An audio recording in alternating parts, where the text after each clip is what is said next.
The binder I had for a gambling man was about twice the size of the binder I'm about to show you. And the binder I'm about to show you is my beginning research binder for the third Aloysius Archer novel I'm working on right now. So that's this one, with all different types of tabs and things like that. Um, so when you're developing a story, from 70 years ago, you have to sort of draw up your battle plan.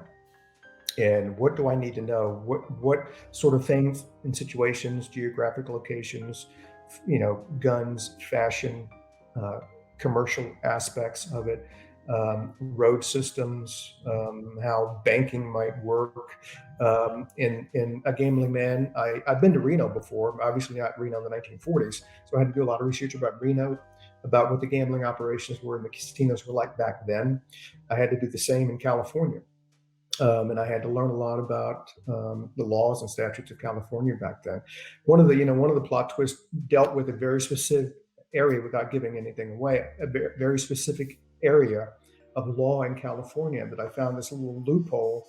Being a former trial lawyer, I did this all the time when I was a lawyer, trying to find loopholes that I could exploit on behalf of the client.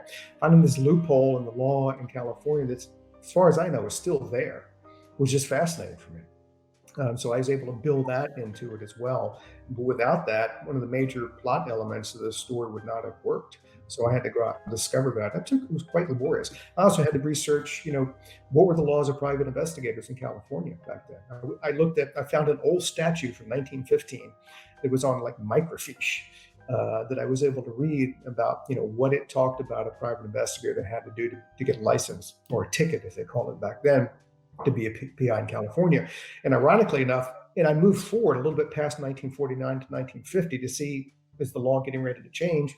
And how about that? In 1950, the law changed in California, made it much more onerous for someone to get a PI's license, because they were trying to standardize the industry and make it more professional.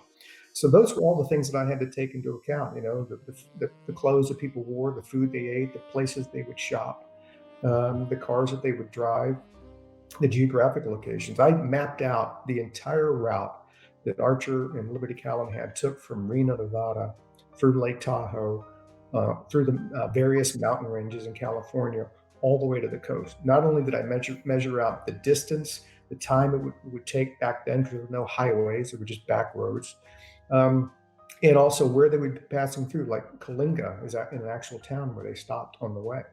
And when they finally got to through the mountains there, and it's an onerous drive.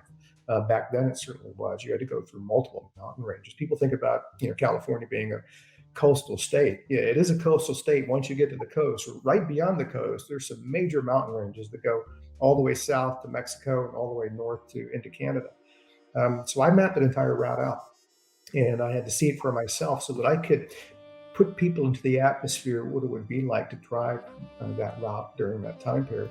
And then once I got to the coast, I had to figure out all the stuff that would happen on the coast. What's the geographic location? I sort of set this town near where you would think Santa Barbara might be, and sort of patterned a little bit on Palo Alto, Santa Barbara, and a few other coastal cities in California. So I had to learn about what they looked like in the late 1940s. And then, one of the other things, like gambling in California, but the California Constitution bans all gambling except for two instances. One is horse racing. So you have Santa Anita, and you have, Hollywood Track and all those places. And then the other major way you gamble in California is through card clubs, which they still have to this day. So you go to these places and you play cards. But there's no house, there's no casino. They aren't making money off of it that way. So that's why a lot of people, from California, they go to Vegas to actually gamble, because California doesn't have that. But I needed to understand and know that to make sure all of this worked. And then I had to, figure out like the craps games. I'm not a big gambler, so I had to really research craps. I had to research roulette, and how the chips and roulette games are not the same as casino chips. So you had to be different, and that the stickmen and the guys who control the money and the guys who roll the dice and the croupiers and all that. It was a lot of research to do that. But if I were going to ask the reader to trust me that I could place them into 1949 in Reno and then in California, I had to do all that research. Otherwise, they weren't going to be there. They were going to still they're going to be in 2021.